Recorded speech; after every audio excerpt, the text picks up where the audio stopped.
शुभ संध्याकाळ सगळ्यांना. कसे आहात सगळे? तर सगळे मजेत असेल, आनंदी असेल, तसे स्वस्थ असेल आणि असायलाच पाहिजे अशीच मी बाप्पांच्या चरणी प्रार्थना करते. तर आज ना सकाळी सोफ्याचे कवर धुतलेले होते, तर तेच मी लावून घेत होती. आणि हे सोफ्याचे कवर ना अगदी 2 in 1 आहेत. म्हणजे एका बाजूने ना ते डार्क रंगाचे आहे आणि एका बाजूने ते लाईट रंगामध्ये आहे. त्यामुळे ते कुठल्याही बाजूने टाकता येते. तर अधूनमधून मी ना अलटपलट करत राहत असते त्याला. कधी जिकडे डार्क बाजू आहे तसं टाकते किंवा कधी लाईट बाजू आहे त्या भागाने टाकत असते. तर त्याची बाजू बदलवली की ते डोळ्यालाही बघून ना झालेला तो सगळा बदल छान वाटतो. तर चला सोफ्याचे सगळे कवर मी लावून घेतले. आणि त्यानंतर ना कपडे सगळे वाळलेले होते, तर तेच सगळे घडी करायला घेतलेले होते. आणि या दिवसाचे कपडे देखील ना खूप लवकर वाळून जातात. म्हणजे इकडे टाकले की अगदी 1-1.5 तासामध्ये कपडे वाळून जातात, कारण इतकी ऊन आता पडायला लागलेली आहे. तर चला आता कपडे वगैरे पण सगळे ना घडी झाले माझे. आणि त्यानंतर मग ते कपाटात वगैरे लावून दिले. आणि मग अशी काही भाज्या ना धुवून ठेवलेल्या होत्या मी, तर त्याही आता छान वाळलेल्या होत्या. काही बीट, टमाटर वगैरे होते, शिमला मिरची वगैरे आणलेली, तर ते सगळं ना मग फ्रीजमध्ये ठेवून घेतलं मी. आणि भाज्या सगळ्या धुवून राहिल्या की आपल्याला वापरायला देखील ना धावपळीची वेळ वगैरे असली की धुवायची वगैरे अजिबात गरज पडत नाही आणि लगेच आपण ते वापरू शकतो. तर चला आता जसं की सायंकाळ झालेली होती म्हणून छान देवाजवळ दिवा वगैरे लावून घेतला. तसंच तुळशीजवळही दिवा वगैरे मी लावून घेतला. आणि खरंच सायंकाळची पूजा वगैरे जी काही झाली घरामध्ये, तर खूप छान असं प्रसन्न वाटतं अगदी घरामध्ये. आणि मग आता स्वयंपाक करायला घेतलेला होता. तर अपेक्षा क्लासला गेलेली आहे आणि सक्षम इथे येऊन आता तेच विचारत होता की काय बनवत आहे म्हणून. मुलांचा सकाळ संध्याकाळ तोच प्रश्न असतो की स्वयंपाक काय बनवते, आणि आपल्यालाही तोच विचार असतो की काय बनवायचं. तर आता जेवणामध्ये सिंपल असा मी ना छान मसाले भात करायला घेतलेला होता, जो की घरी सगळ्यांनाच आवडतो माझ्याकडे.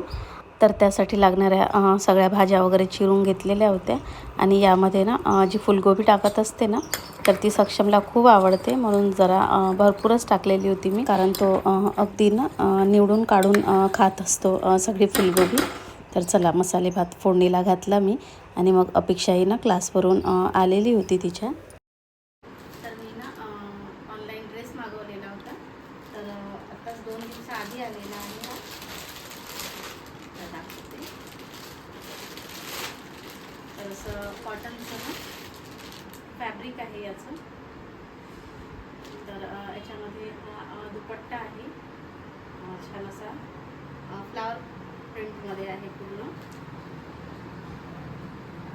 असा. आणि हा पॅन्ट आहे, याच्यामध्ये हा देखील फ्लोरल अशा प्रिंटमध्येच आहे. आणि असा लाईट कलरमध्ये आहे आणि अशी सगळी डिझाईन आहे याची अशी. तर जरा थोडा मोठा झालेला आहे, मला फिटिंग करायची आहे याला.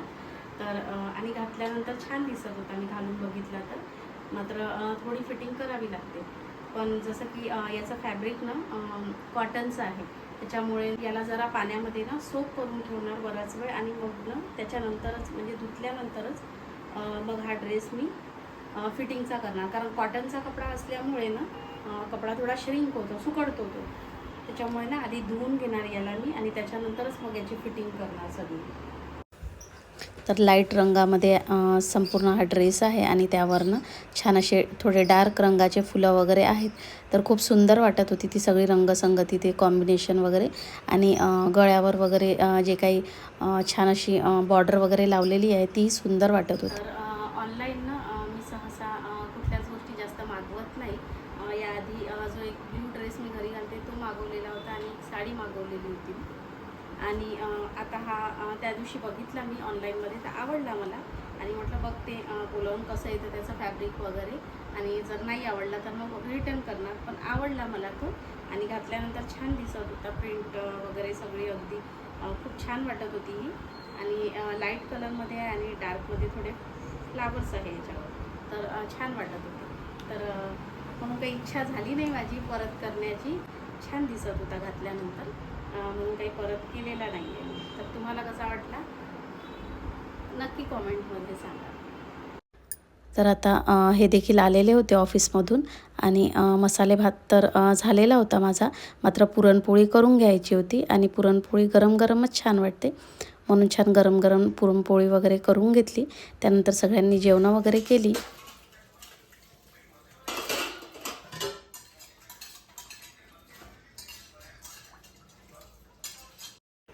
तर जेवणं झाल्यानंतर जी काही आता भांडी होती सगळी जेवणाची वगैरे, तर ती सगळी ना घासून घेतली लगेचच. आणि जेव्हाच्या तेव्हा सगळी भांडी वगैरे घासून ठेवली की अगदी सकाळी उठल्यानंतर ना किचन बघून अगदी फ्रेश आणि छान वाटतं मनाला. नाही तर ते भांडे वगैरे राहिले की उठल्यानंतर ना अगदी चिडचिडच वाटतं. त्यामुळे जेव्हाच्या तेव्हा रात्री भांडे झाले की छान वाटतं. आणि लगेच ना नळही सगळा स्वच्छ करून घेतला. जेव्हाही भांडे घासते तेव्हा नळावरून एक हात फिरवून घेतला की तो जास्त खराबही होत नाही. त्याचबरोबर सिंकही सगळा घासून घेतला आणि छान स्वच्छ करून घेतला. कारण तो थोडा ना छान साबणीने वगैरे घासून घेतला. कारण आपण खरकटी भांडी वगैरे ठेवत असतो त्याच्यामध्ये, त्यामुळे तेलकटपणा चिकटपणा वगैरे असतो त्याच्यामध्ये. त्याच्यामुळे छान घासून घेतला त्याला साबणीने वगैरे आणि मग पाण्याने धुवून घेतलं आणि शेवटी ना छान कोरड्या कपड्याने त्याला एकदम पुसून काढायचं, म्हणजे ते पूर्ण कोरडं झालं पाहिजे. तसं सिंक राहिलं की झुरळ वगैरे पण ना किचनमध्ये जास्त होत नाही. कारण ज्या ठिकाणी थोडा ओलावा वगैरे राहतो ना त्या ठिकाणी झुरळ होण्याचं जास्त प्रमाण असतं. म्हणून कोरड्या कपड्याने छान त्याला पुसून घेतलं ना, अगदी कोरडं करून घेतलं की मग झुरळ वगैरे पण होत नाही आणि सिंकही छान चमकतं. तर चला ओटा वगैरे झाला माझा सगळा पुसून.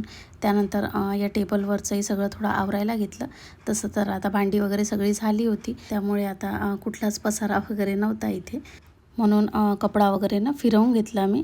तसं दिवसा पण एकदा इथे कपडा घ्यावाच लागतो, कारण दुपारची जेवणं वगैरे होतात आणि सगळं शिजवलेलं अन्न वगैरे मी तिथेच ठेवत असते. त्यामुळे मग जेवण वगैरे घेताना थोडंफार काही ना काही सांडतं. त्यामुळे दुपारी देखील एक कापड तिथनं ना टेबलवरून घ्यावाच लागतो, पुसावाच लागतो. तर टेबल छान स्वच्छ करून घेतला. त्यानंतर मग रात्रीचं जे शेवटचं काम आहे किचनमधलं ते म्हणजे एक झाडू मारणं. कारण थोडंफार काही ना काही कचरा हा असतोच किचनमध्ये. तर सगळं काम झाल्यानंतर एक झाडू मारला की अगदी किचन पूर्ण नीटनेटकं आणि छान स्वच्छ होऊन जातं आणि किचन तसं नीटनेटकं बघून ना खूप छान वाटतं. तर चला आता झाडझूड वगैरे ही सगळी झाली माझी आणि इथे टेबलवर ना काही फळं ठेवलेली आहे. तर रात्रभर ती उघडी राहणार म्हणून ना त्यावर जरा मी कापड झाकून देत होती. कारण रात्रभरात कुठले किडे वगैरे काही त्याच्यावर बसेल काही सांगता येत नाही. तसं तर आपण खाताना धुवून खात असतो, मात्र तरीही झाकून दिलं की तेवढं बरं राहतं. आणि रात्रीचं किचनमध्ये शेवटचं कार्य म्हणजे देवाला नमस्कार करणं, की त्याच्यामुळे आजचा सगळा दिवस माझा खूप छान गेला, त्याच्याबद्दल धन्यवाद मानणं. त्यानंतर पोर्चमध्ये जरा वॉक घेतला. तर अशी होती आजची सगळी सायंकाळ. तर आजचा व्लॉग तुम्हाला आवडला असल्यास लाईक व कमेंट करा. त्याचबरोबर चॅनलवर कोणी नवीन असेल त्यांनी चॅनलला सबस्क्राईब करून घ्या. तर भेटूया अशाच एका छानशा व्लॉगमध्ये. तोपर्यंत बाय बाय.